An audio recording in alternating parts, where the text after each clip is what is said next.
नमस्कार साथियों, एक बार फिर से आप सभी का बहुत बहुत स्वागत है रोदारी क्लासेस के बीए प्लेटफॉर्म पर। बीए सेकेंड ईयर में समाज शास्त्र को लेकर दोस्तों सोशोलॉजी में हमारे सेशन जो है अब कंटिन्यू हो चुके हैं। क्योंकि बीच में इसलिए स्टॉप लग गया था क्योंकि पॉलिटी पर हमारा पूरा फोकस था उस समय। और अब चूंकि सेकेंड ईयर की पॉलिटी के दोनों पार्ट, भारतीय राजनीतिक विचारक और पाश्चात्य राजनीतिक विचारक वाले दोनों पार्ट कंप्लीट हो चुके हैं। यूट्यूब पर ही free of cost with notes आप लोगों के लिए अवेलेबल है दोस्तों। जहां से आप प्लेलिस्ट जाइए, प्लेलिस्ट सर्च कीजिए, देखिए वहां उसके माध्यम से आप अपने सिलेबस को जो है कंप्लीट कर सकते हैं। दोस्तों शुरू करते हैं समाजशास्त्र का सामाजिक प्रक्रिया और परिवर्तन वाली सीरीज को, जिसमें आज हम जो सेशन हमारे पहले हो चुके थे, 10 लेक्चर हो चुके थे, उसी को कंटिन्यू करते हुए आज एक और महत्वपूर्ण टॉपिक आप लोगों के लिए लेकर आया हूं।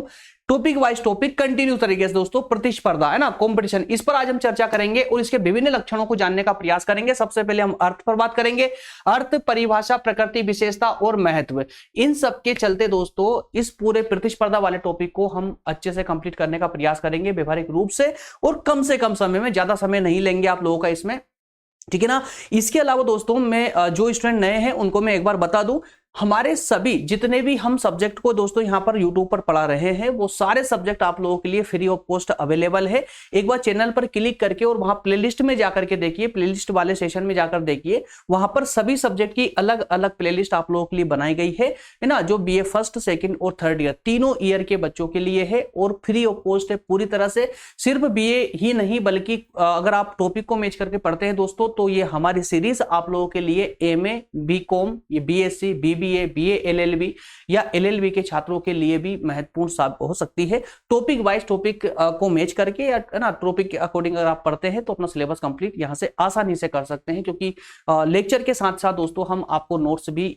जो है उस फॉर्मेट में अवेलेबल आप लोगों को करवाते हैं, जिसके माध्यम से आप अपने सिलेबस को बहुत बेहतरीन तरीके से कंप्लीट कर सके। आइए दोस्तों शुरू करते हैं अपना आज का टॉपिक। और आज के सेशन में प्रतिस्पर्धा की जहां हम बात कर रहे हैं, ये हमारे थर्ड यूनिट पर हमारे सेशन चल रहे हैं। थर्ड यूनिट का सेकंड टॉपिक आज होने जा रहा है। इसके अंदर हमें 5 टॉपिकों पर चर्चा करनी है। इसके तुरंत बाद हम संघर्ष पर बात करेंगे, उसके बाद संघर्ष के कारण क्या है समाज में, और उसके बाद विचलन। क्लियर है? तो इस प्रकार से 5 टॉपिक हमें थर्ड यूनिट के अंतर्गत पढ़ना है, जिस पर आज सेकंड टॉपिक पर हम डिस्कस करने जा रहे हैं। आइए दोस्तों शुरू करते हैं अपना आज का सेशन। शुरू करें उससे पहले जान लेते हैं कि आज के इस पूरे टॉपिक में हमें क्या क्या पढ़ने को मिलेगा, अर्थात कि इस पूरे लेक्चर में हमें पढ़ना क्या क्या है। सबसे पहले हम बात करेंगे अर्थ और परिभाषा की। प्रतिस्पर्धा का अर्थ क्या है और परिभाषा क्या है। एग्जाम के दृष्टिकोण से मैं इस प्रकार से आप लोगों के लिए खंड, अलग अलग खंड करके लाता हूं, अलग अलग भाग में लेकर आता हूं, जिससे कि आपको आंसर राइटिंग में मदद मिल सके। ठीक है, सेकंड पॉइंट में हम बात करने वाले हैं इसकी प्रकृति या विशेषताओं की, उसके बाद स्वरूप, और उसके बाद में समाज शास्त्रीय महत्व। प्रतिस्पर्धा का समाज में क्या महत्व है या समाज शास्त्रीय महत्व क्या है। तो इन 4 बिंदुओं के माध्यम से हमारा आज का टॉपिक कंप्लीट होने वाला है। आइए शुरू करते दोस्तों। प्रतिस्पर्धा क्या मतलब होता है प्रतिस्पर्धा का। प्रतिस्पर्धा का मतलब क्या होता है दोस्तों, समझिए यहां पर एक बार इसको रीड कर लीजिए, उसके बाद में इसका व्यवहारिक पक्ष में समझाते हुए चलूं, जिससे कि ज्यादा समय की खपत ना हो सेशन में, कम समय में हम ज्यादा यूटिलाइज कर पाए समय को। आइए, सीमित वस्तुओं पर अधिकार के लिए प्रयत्न करना। यहां पर समझिए दोस्तों, सीमित वस्तुओं पर अधिकार करने का प्रयत्न करना ही क्या है, प्रतियोगिता है या प्रतिस्पर्धा है। जब 2 या 2 से अधिक व्यक्ति या समूह के द्वारा समान उद्देश्य की प्राप्ति के लिए प्रयत्न किया जाता है तो उसे ही प्रतिस्पर्धा कहा जाता है। क्या मतलब हुआ इसका प्रतिस्पर्धा का, कि संसाधन देखिए, मनुष्य की इच्छाएं बहुत ज्यादा है, मनुष्य की आवश्यकताएं बहुत अधिक है, लेकिन उन आवश्यकताओं को, सभी की आवश्यकताओं को पूरा करने वाले जो संसाधन होते हैं वो कम है। तो कम संसाधन, आवश्यकताएं अधिक, तो क्या होगा दोस्तों, मांग बहुत ज्यादा होगी, डिमांड बहुत ज्यादा होगी। जब बहुत ज्यादा डिमांड होगी और वस्तु कम होगी तो उस वस्तु के लिए क्या प्रारंभ हो जाएगा, प्रतियोगिता प्रारंभ हो जाएगी, है ना। प्रतियोगिता प्रारंभ हो जाएगी, प्रतिस्पर्धा प्रारंभ हो जाएगी। तो यहां पर यही कहने का प्रयास किया गया है कि सीमित वस्तुएं, जहां वस्तुएं कम है, सीमित वस्तुओं पर अधिकार करने का जो प्रयत्न किया जाता है व्यक्तियों के द्वारा, वो प्रयत्न ही प्रतिस्पर्धा कहलाता है। अभी कितने प्रकार की हो सकती है, किस किस टाइप की हो सकती है प्रतिस्पर्धा, ये सारी बात हमें आज के सेशन में इसमें करने वाले हैं।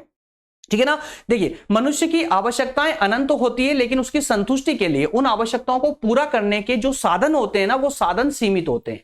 और जब इन सीमित साधनों पर अधिकार करने का जो प्रयास किया जाता है ना, वही प्रयास यहां प्रतिस्पर्धा कहलाता है। क्लियर है। तो आवश्यकताओं के अनुपात में जब सामाजिक साधन नहीं होते हैं तो प्रतियोगिता का जन्म होता है, और प्रतिस्पर्धा सामाजिक जीवन के प्रत्येक क्षेत्र में विद्यमान होती है। सामाजिक क्षेत्र के में प्रत्येक समाज के प्रत्येक क्षेत्र में विद्यमान होती है प्रतिस्पर्धा। ऐसा कोई क्षेत्र बताइए समाज का जहां पर प्रतिस्पर्धा ना हो, कंपटीशन ना हो। आज समाज के प्रत्येक क्षेत्र में कंपटीशन पाया जाता है, प्रतिस्पर्धा पाई जाती है। क्लियर है। तो ये एक सामान्य सा अर्थ था। बताइए मुझे इसमें क्या डिफिकल्ट है जो याद ना हो सके। ठीक है ना, एकदम आसान भाषा में, कोई प्रॉब्लम आपको नहीं आने वाली यहां पर। यार देखिए, मेरे द्वारा तो प्रयास किया जाता है कि अधिक से अधिक आसान बना करके मैं आप लोगों के लिए लेकर आ सकूं, जिससे कि आप लेक्चर के तुरंत बाद में जब नोट्स पढ़ें तो एक ही बार में आपका पूरा टॉपिक ही क्लियर हो जाए, कोई डाउट ही ना बचे, है ना। लेकिन थोड़ा सा सीरियस आपको होना पड़ेगा। बीए है ये सोच करके आप लोग थोड़े ना लूज मत होइएगा, थोड़ा सीरियस होइए। बीए के इतना ज्ञान मैं हमेशा बोलता हूं, हर लेक्चर में बोलता हूं, बीए जितना ज्ञान इस दुनिया के किसी भी सिलेबस में नहीं है। याद रखिएगा, बीए में आपको ऐसे सब्जेक्ट पढ़ाए जाते हैं दोस्तों जो कि आपको सिर्फ इंसान ही नहीं मतलब वास्तविक रूप से एक इंसान बना देता है।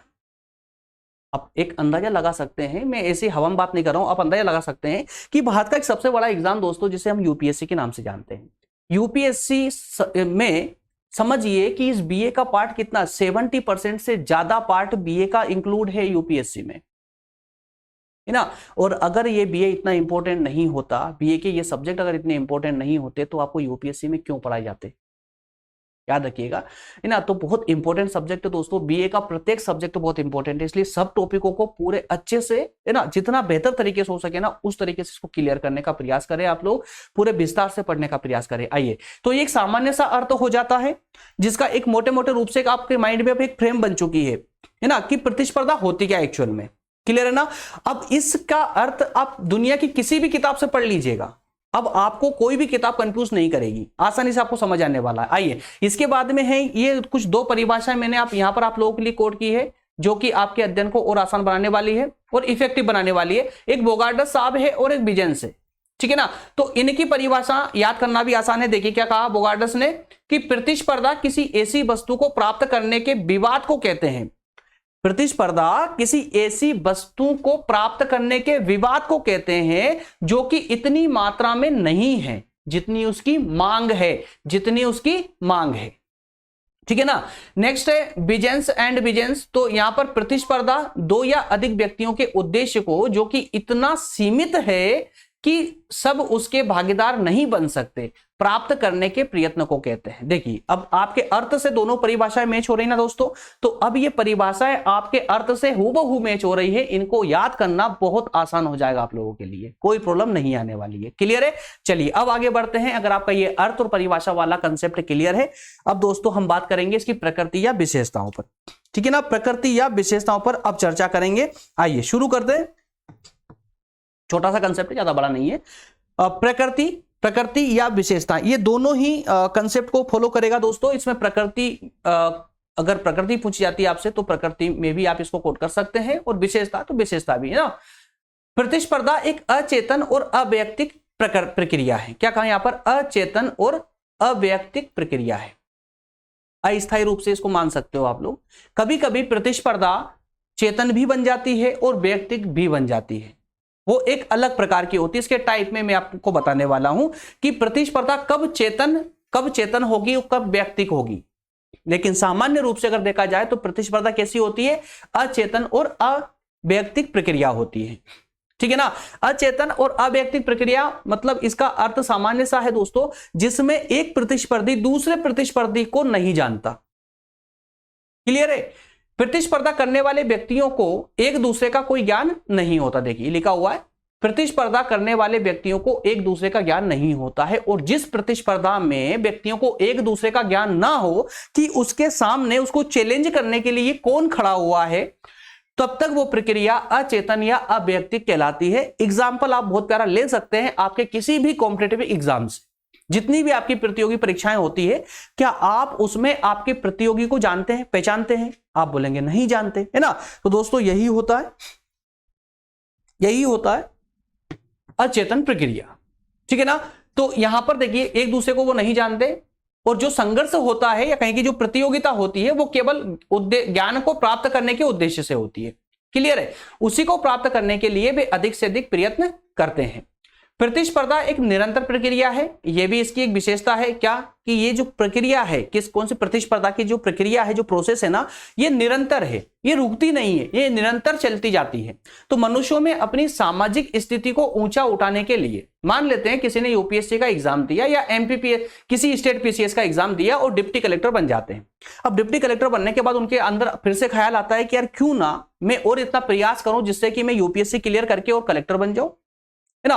तो ये जो उनकी एक इच्छा होती है ना, वो निरंतर बढ़ती रहती है। और इसीलिए कहा गया कि जो प्रतियोगिता की जो प्रक्रिया है ये कभी स्टॉप नहीं होती है, ये निरंतर रूप से चलती रहती है, ठीक है ना। तो अधिक लाभ प्राप्त करने के उनकी स्वाभाविक इच्छाएं होती है ना। तो उस इच्छा के फलस्वरूप वह निरंतर परिश्रम करता रहता है, जिससे उसकी प्रतिस्पर्धा को निरंतरता प्रदान होती रहती है, निरंतरता प्रदान होती रहती है। क्लियर है? तो प्रतिस्पर्धा एक सार्वभौमिक प्रक्रिया है। इसकी अन्य विशेषता क्या है कि सार्वभौमिक प्रक्रिया, सार्वभौमिक का मतलब क्या होता है दोस्तों, जो प्रत्येक क्षेत्र में पाई जाती हो, जो प्रत्येक क्षेत्र में, जिसकी स्थायित्व जो है ना प्रत्येक क्षेत्र में हो। जैसे कि ये समाज में भी है ना, वो जीवन की प्रत्येक स्थिति में है, और इस मतलब समाज या व्यक्ति के जीवन के प्रत्येक क्षेत्र में इसकी विद्वानता पाई जाती है। इस कारण से इसको एक सार्वभौमिक प्रक्रिया कहा गया है। इसके अलावा प्रतिस्पर्धा अत्यधिक गतिशील होती है। क्या होती है? प्रतिस्पर्धा अत्यधिक गतिशील होती है। प्रतिस्पर्धा कभी भी पूर्णतः बिना प्रतिबंध की नहीं होती। याद रखिएगा, यहाँ पर प्रतिस्पर्धा जो होती है दोस्तों बिना प्रतिबंध की नहीं होती। प्रतिस्पर्धा में प्रतिबंध होते हैं, रूल्स एंड रेगुलेशन होते हैं, कंडीशन होती है, ठीक है। बिना कंडीशन वाली प्रतियोगिता कभी नहीं कहलाएगी। क्लियर है यहां तक का? ठीक है ना। तो ये सिंपल से तथ्य थे, कुछ 5-6 तथ्य थे, इनको आप अच्छे से एक बार और रिवाइज कर लीजिएगा, एकदम कंठस्थ तो हो जाएंगे, कोई प्रॉब्लम नहीं आने वाली है। आइए अगले पार्ट पर मूव करते हैं, बात करेंगे प्रतिस्पर्धा के स्वरूप की या कहेंगे प्रकार की। तो यहां पर दोस्तों आपको थोड़ा सा एक छोटा सा कंसेप्ट, ज्यादा बड़ा नहीं ये भी, है ना। इसमें हम 6 प्रकार देखने वाले हैं प्रतिस्पर्धा के 6 प्रकार देखने वाले।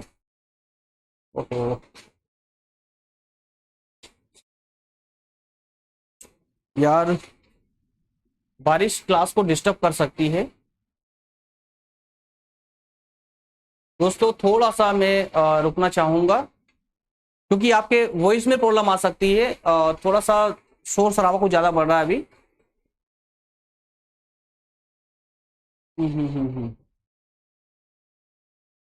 क्लास को रोकने से कोई फायदा नहीं है।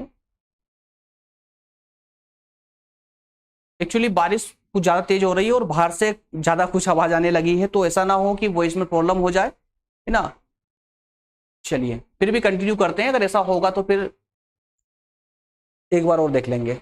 अब आप लोगों के लिए इतना कर रहे हैं, इतना और कर लेंगे, एक बार क्लास और ले लेंगे। अगर ज्यादा वॉइस में प्रॉब्लम आए दोस्तों तो मुझे बताइएगा, है ना। चलिए, तो प्रतिस्पर्धा के प्रकार की अगर बात करें तो ये 6 प्रकार पर हम डिस्कस करने वाले हैं। 6 प्रकार को एक शॉर्ट में समझना है, ज्यादा इसमें डीप नहीं जाना है ना। डीप जाने के लिए आपके पास पुस्तकें हैं, बस इनको समझ लीजिए, अच्छे से समझ गए तो बस हो जाएगा आपका काम, है ना। सबसे पहला जो टाइप है इसका वो है पूर्ण या सापेक्षिक प्रतिस्पर्धा। क्या होती है पूर्ण या सापेक्षिक प्रतिस्पर्धा? तो मेरे प्यारे दोस्तों, पूर्ण प्रतिस्पर्धा हम ऐसी प्रतिस्पर्धा को कहते हैं जहां पर प्रतिस्पर्धा में मतलब कि कंपटीशन में जीतने के बाद उस पूरे पर एक व्यक्ति का अधिकार हो जाए, है ना। एक ही व्यक्ति का जब उस पूरे संपूर्ण पर अधिकार हो जाए उसको हम कहते हैं पूर्ण प्रतियोगिता या सापेक्षिक प्रतिस्पर्धा। और इस प्रकार की प्रतिस्पर्धा युद्ध में होती है, युद्ध में की जाती है। जब 2 शत्रु देश या 2 शत्रु आपस में टकराते हैं तो जो जीतता है उसके संपूर्ण पर उसका अधिकार हो जाता, जीतने वाले का अधिकार हो जाता है। और इसी को हम यहां कहते हैं पूर्ण प्रतिस्पर्धा या सापेक्षिक प्रतिस्पर्धा। क्लियर है ना। आइए नेक्स्ट टाइप है इसका व्यक्तिक या अवैयक्तिक प्रतिस्पर्धा। तो वैयक्तिक प्रतिस्पर्धा क्या होती है दोस्तों? वैयक्तिक प्रतिस्पर्धा क्या होती है, यहां पर समझिए इसको, बहुत प्यारा कंसेप्ट है। देखिए, वैयक्तिक प्रतिस्पर्धा वो प्रतिस्पर्धा होती है जिसमें व्यक्ति अपने प्रतिस्पर्धियों को पहचानता है ना। वैयक्तिक प्रतिस्पर्धा वो प्रतिस्पर्धा होती है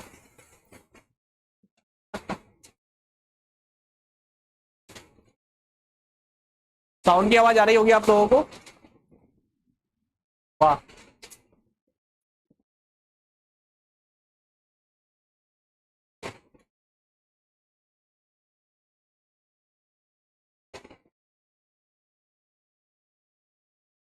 अब 1 मिनट के लिए दोस्तों, 1 मिनट के लिए रुकना ही पड़ेगा आप लोगों को ना। साउंड कुछ ज्यादा ही आ रहा है।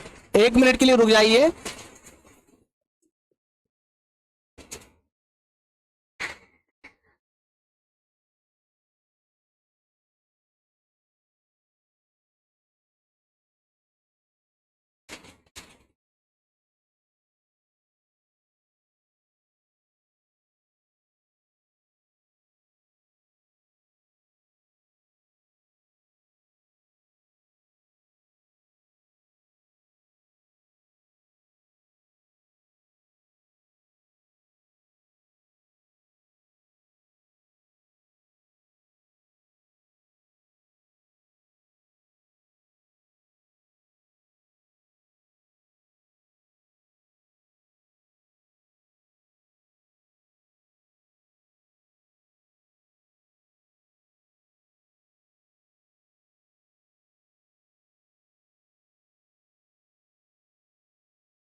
चलिए धीरे धीरे कंप्लीट करते हैं क्लास को। डिस्टरबेंस तो बना रहेगा, अन्यथा क्लास लंबी हो जाएगी यार आप लोगों की। चलिए तो दोस्तों, व्यक्तिक और अव्यक्तिक, माइक को हाथ में पकड़ लेते हैं। हाँ, व्यक्तिक और अव्यक्तिक प्रतिस्पर्धा। तो व्यक्तिक प्रतिस्पर्धा में क्या होता है दोस्तों, यहाँ पर कि जो प्रतिस्पर्धा करने वाले लोग हैं वो एक दूसरे को आपस में जानते हैं, और इसी का अपोजिट कर दीजिए अव्यक्तिक प्रक्रिया में। देखिए अव्यक्तिक प्रतिस्पर्धा में क्या होता है, लोग एक दूसरे को नहीं जानते, एक दूसरे को नहीं जानते, है ना। जो आपस में प्रतिस्पर्धा करते हैं, जो प्रतियोगिता जिनके बीच में होती है, वो आपस में एक दूसरे को नहीं जानते। यहां पर एक तथ्य और है, जिस प्रक्रिया में प्रतिस्पर्धी एक दूसरे को जानते हो उसे हम क्या कहेंगे, देखिए प्रत्यक्ष या चेतन प्रक्रिया। कुछ याद आ रहा है, विशेषताओं में हमने पढ़ा था प्रत्यक्ष या चेतन प्रक्रिया, ठीक है ना। और वहीं पर जहां पर व्यक्ति एक दूसरे को नहीं जानते प्रतिस्पर्धा में, वहां पर उसको हम अचेतन प्रक्रिया या अप्रत्यक्ष प्रक्रिया कहेंगे। यहां तक का क्लियर है दोस्तों। चलिए आगे बढ़ते हैं। आर्थिक प्रतिस्पर्धा। आर्थिक प्रतिस्पर्धा मतलब क्या होता है, आर्थिक प्रतिस्पर्धा का मतलब होता है कि जो प्रतिस्पर्धा आर्थिक वस्तुओं के बीच में की जाती है, जो प्रतिस्पर्धा आर्थिक वस्तुओं के बीच में की जाती हो, ऐसी प्रतिस्पर्धा को हम क्या कहेंगे दोस्तों, आर्थिक प्रतिस्पर्धा के नाम से जानते हैं। और ऐसी प्रतिस्पर्धा कहां पर होती है, तो उद्योग या व्यापार के क्षेत्र में, ठीक है ना, उद्योग या व्यापार के क्षेत्र में। क्लियर है, ओके, ना, उद्योग और व्यापार के क्षेत्र में। आइए आगे बढ़ते हैं भाई। नेक्स्ट है सांस्कृतिक प्रतिस्पर्धा। सांस्कृतिक प्रतिस्पर्धा का उदाहरण भारत से बेहतर और कौन हो सकता है। विश्व में सबसे बड़ा और सबसे प्यारा एग्जांपल है भारत, है ना, क्योंकि एक ऐसा स्थान जहां पर विभिन्न प्रकार की 2 या 2 से अधिक संस्कृतियों के लोग पाए जाते हो, वहां पर हमेशा सांस्कृतिक प्रतिस्पर्धा देखने को मिल जाएगी। मतलब ये होता है कि विभिन्न संस्कृति के, अलग अलग संस्कृति के लोग अपनी संस्कृति को बेहतर बताकर किसी और पर थोपने का प्रयास करते हैं, और यही जो एक दूसरे की संस्कृति को अपने ऊपर थोपने का प्रयास, अन्य व्यक्ति के ऊपर थोपने का प्रयास जो होता है ना, वही प्रतियोगिता कहलाती है सांस्कृतिक प्रतियोगिता। क्लियर है, अपनी संस्कृति किसी और के ऊपर थोपना, ठीक है ना। नेक्स्ट है सामाजिक प्रतिस्पर्धा। सामाजिक प्रतिस्पर्धा मतलब क्या हुआ कि समाज में उच्च स्थान प्राप्त करना। तो समाज में उच्च स्थान प्राप्त करने का जो प्रयास होता है, या समाज में उच्च स्थान प्राप्त करने के लिए जब व्यक्ति परिश्रम करता है, तो एक अकेला तो करेगा नहीं, हर व्यक्ति चाहेगा कि समाज में उसका उच्च स्थान हो। तो ऐसे परिश्रम को ही हम क्या कहेंगे यहां पर, सामाजिक प्रतिस्पर्धा, है ना। वो सामाजिक प्रतिस्पर्धा का सबसे बेहतरीन और कोई उदाहरण है दोस्तों, तो वो अंबेडकर साहब है। क्या होता है कि अभी इसको आगे और पढ़ने वाले हैं आप लोग, है ना, आगे और पढ़ने वाले हैं कि समाज में जब कोई व्यक्ति जन्म लेता है तो उसकी समाज में वही स्थिति होती है जो उसके परिवार की होती है, लेकिन समाज में वो अन्य जो अपना परिश्रम करके वो समाज में उससे बेहतर स्थान प्राप्त कर सकता है ना। तो समाज में बेहतर स्थान प्राप्त करने का जो एग्जाम्पल है अम्बेडकर साहब से ज्यादा मुझे तो नहीं लगता कि उनसे बेहतर कोई एग्जाम्पल हो सकता है ना। सामाजिक प्रतिस्पर्धा के अंतर्गत राजनीतिक प्रतिस्पर्धा मतलब है राजनीति में जो चल रहा है आजकल, है ना, हर कोई गद्दी हड़पना चाहता है, हर कोई कुर्सी पर बैठना चाहता है। तो राजनीति की स्थिति प्राप्त करने के लिए, राजनीति में उच्च स्तर प्राप्त करने के लिए, उच्च स्थान प्राप्त करने के लिए, दैट्स ऑल। चलिए नेक्स्ट है आपका समाजशास्त्री महत्व की जो प्रतिस्पर्धा है, इसका समाज में क्या महत्व है, समाजशास्त्री क्या महत्व है। तो दोस्तों प्रतिस्पर्धा के बिना समाज पंगु हो जाएगा। याद रखिएगा, बिना प्रतिस्पर्धा के समाज अच्छे से कार्य नहीं कर पाएगा, अपनी अच्छे से भूमिका नहीं निभा पाएगा। मतलब एक अच्छे समाज को, एक बेहतर अच्छे समाज को और बेहतर बनाने के लिए प्रतिस्पर्धा बहुत आवश्यक है।